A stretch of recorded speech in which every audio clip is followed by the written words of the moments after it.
வில்லியனூர்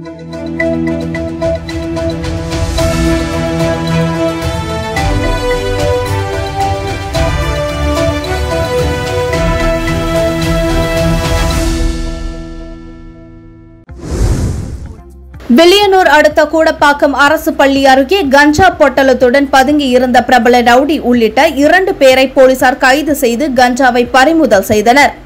புதுவை வில்லியனூர் அடுத்த கூடப்பாக்கம் அரசு மேல்நிலைப் பள்ளி பின்புறம் ஒரு சில இளைஞர்கள் மறைவான பகுதிக்கு சந்தேகப்படும்படியாக சென்று வருவதாக போலீசுக்கு தகவல் வந்தது. தகவல் அறிந்து வில்லியனூர் குற்றப்பிரிவு போலீசார் அங்கு சென்று பார்த்தபொழுது கூடப்பாக்கம் காலனி பகுதியைச் சேர்ந்த பிரபல ரவுடி கவி என்கின்ற கவியரசன் வயது 23, அதே பகுதியைச் சேர்ந்த சதீஷ் வயது 19 ஆகிய இருவரும் சந்தேகப்படும்படியாக நின்று கொண்டிருந்தனர்.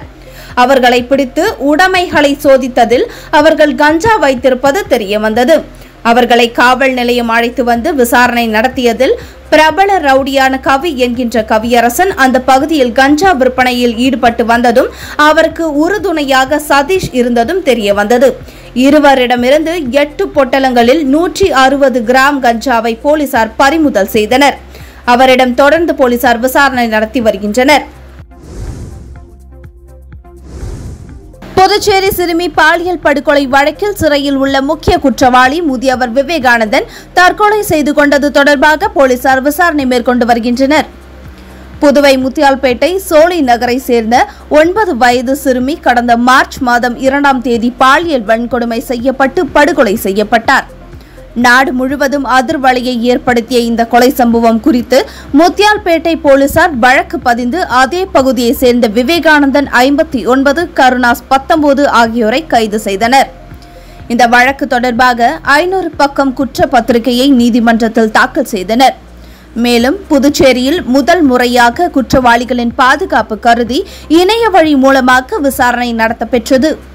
இந்த நிலையில் கடந்த 15 தினங்களுக்கு முன்பு முதல் முறையாக குற்றவாளிகளான 2 நீதிமன்றத்துக்கு அழைத்து வரப்பட்டனர்.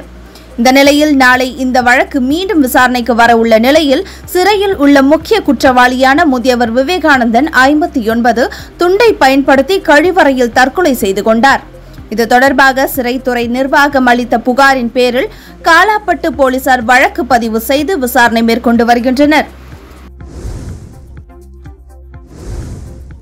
நடு ரோட்டில் அரசு பள்ளி மாணவர்களுக்குள் மோதல், கட்டையை எடுத்து ஒருவருக்கொருவர் தாக்கியதால் பரபரப்பு. புதுச்சேரி அடுத்த அரியூரில் இயங்கி வரும் அரசு பள்ளியில் 300க்கும் மேற்பட்ட மாணவ மாணவிகள் பயின்று வருகின்றனர். இந்த நிலையில் பள்ளியில் படிக்கும் மாணவர்களுக்குள் தகராறு ஏற்பட்டுள்ளது. நேற்று பள்ளி முடிந்து வீடு திரும்பிய மாணவர்கள் சாலையில் நடந்து சென்று கொண்டிருக்கும் பொழுது கடுமையாக ஒருவருக்கொருவர் பேசியும் கைகளால் தாக்கிக் கொண்டனர். இதில் ஒரு கட்டத்தில் மாணவர்கள் அருகில் கிடந்த விறகு கட்டையை எடுத்து சரமாரியாக ஒருவருக்கொருவர் தாக்கிக் கொண்ட சம்பவம் புதுச்சேரியில் பெரும் அதிர்வலைகளை ஏற்படுத்தியுள்ளது. தற்பொழுது இந்த வீடியோ இணையதளத்தில் வைரலாகி வருகிறது. அரசு பள்ளியில் படிக்கும் மாணவர்கள் போதை பழக்கத்திற்கு அடிமையாகி பல்வேறு குற்ற சம்பவங்களில் ஈடுபட்டு வருவதாக புகார் எழுந்த நிலையில் தற்பொழுது அரசு பள்ளி மாணவர்கள் நடு ரோட்டில் விறகு கட்டையால் மாறி மாறி தாக்கிக் கொண்ட சம்பவம் பெற்றோர்கள் மற்றும் ஆசிரியர்கள் மத்தியில் பெரும் பரபரப்பையும் அதிர்ச்சியையும் ஏற்படுத்தியுள்ளது. இருவரிடம் ரூபாய் 4 லட்சம் நூதன முறையில் மோசடி செய்த ஆன்லைன் கும்பல் குறித்து சைபர் கிரைம் போலீசார் விசாரித்து வருகின்றனர். முத்தியால்பேட்டை பகுதியை சேர்ந்தவர் சிவனேஷ் 32. இவர் வேலைவாய்ப்புக்காக இணையதள பகுதியில் பதிவு செய்துள்ளார். அவரை தொடர்பு கொண்ட மர்ம நபர் விமானப்படையில் வேலை இருப்பதாக கூறி அதற்காக ஆவணம் உள்ளிட்ட பல்வேறு செலவுகளுக்காக மர்ம நபர் கூறிய வங்கிக் கணக்கில் பலமுறை ரூபாய் 1.73 லட்சம் வரை செலுத்தியுள்ளார். ஆனால் அவருக்கு வேலை வாங்கி தராமல் ஏமாற்றினர்.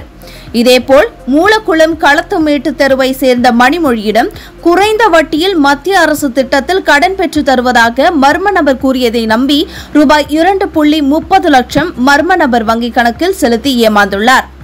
இருவரும் கொடுத்த புகாரின் பேரில் சைபர் கிரைம் போலீசார் வழக்கு பதிந்து விசாரித்து வருகின்றனர். புதுச்சேரியில் பல்வேறு இடங்களில் இருசக்கர வாகன திருட்டில் ஈடுபட்ட தமிழக திருடனை கைது செய்த போலீசார் அவரிடமிருந்து ரூபாய் 6 லட்சம் மதிப்பிலான இருசக்கர வாகனங்களை பறிமுதல் செய்தனர். புதுச்சேரி நகர பகுதியில் இருசக்கர வாகனங்கள் திருடு போகும் சம்பவம் நாளுக்கு நாள் அதிகரித்து வருகிறது.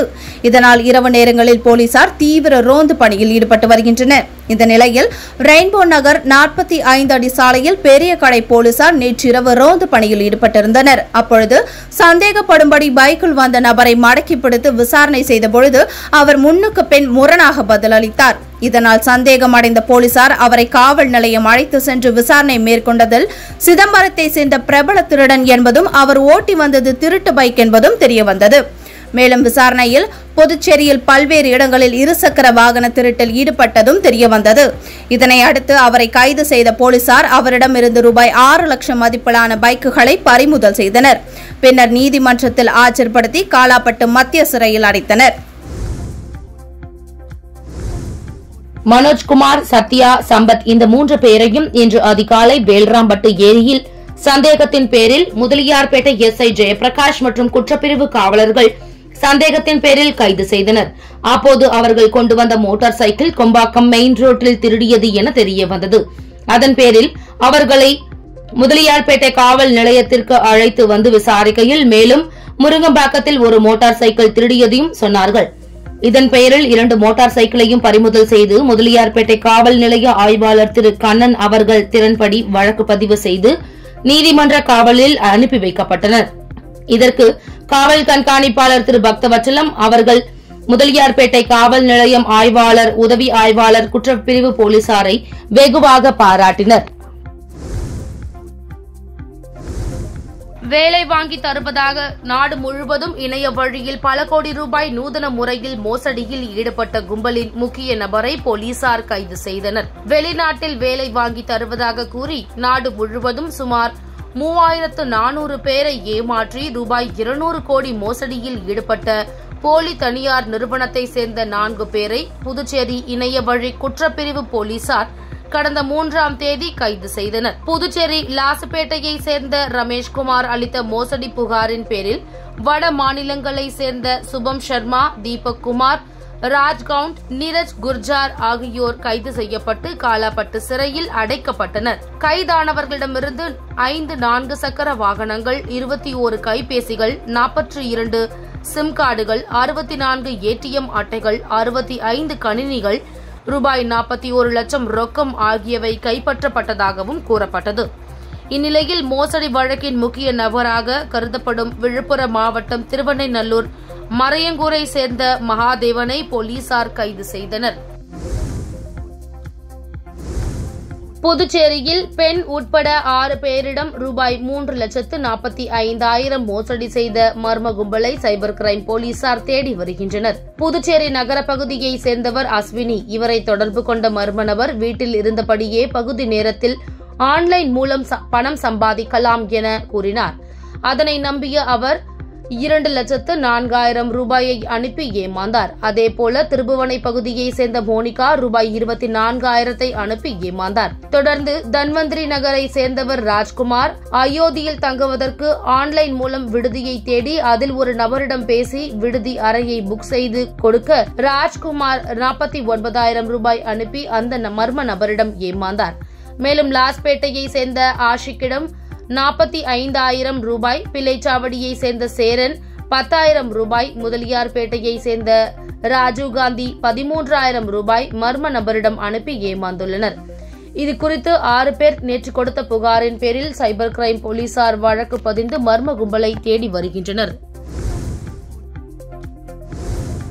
புதுச்சேரி சுற்றுச்சூழல் துறை அதிகாரி லஞ்சம் பெறும்போது சிபிஐ அதிகாரிகள் அவரை கையும் களவுமாக பிடித்து கைது செய்து விசாரணைக்கு அழைத்து சென்றுள்ள சம்பவம் அதிர்ச்சியை ஏற்படுத்தியுள்ளது. புதுச்சேரி மாசு கட்டுப்பாடு மற்றும் சுற்றுச்சூழல் துறையில் அறிவியல் துறை அதிகாரியாக பணியாற்றி வருபவர் சீனிவாசராவ். இவர் ரெட்டியார்பாளையம் ஜெயா நகரில் வசித்து வருகிறார். இந்த சூழலில் தொழிற்சாலைகளுக்கு மாசு கட்டுப்பாட்டு சான்றிதழ் வழங்கும் விவகாரத்தில் இவர் லஞ்சம் பெறுவதாக சிபிஐ அதிகாரிகளுக்கு புகார் சென்றுள்ளது. அதன் பேரில் அவரை தொடர்ந்து கண்காணித்து சிபிஐ அதிகாரிகள் வந்தனர். அதன்படி இன்று காலை ஒரு தொழிற்சாலையை சேர்ந்த ஒருவர் சீனிவாசராவை சந்தித்துள்ளார். அப்போது அந்த நபர் சீனிவாசராவிற்கு லஞ்சம் கொடுக்க முயன்றபோது அவருடன் சென்ற சிபிஐ அதிகாரிகள் சீனிவாசராவை அவரது வீட்டில் வைத்து கையும் களவுமாக பிடித்தனர்.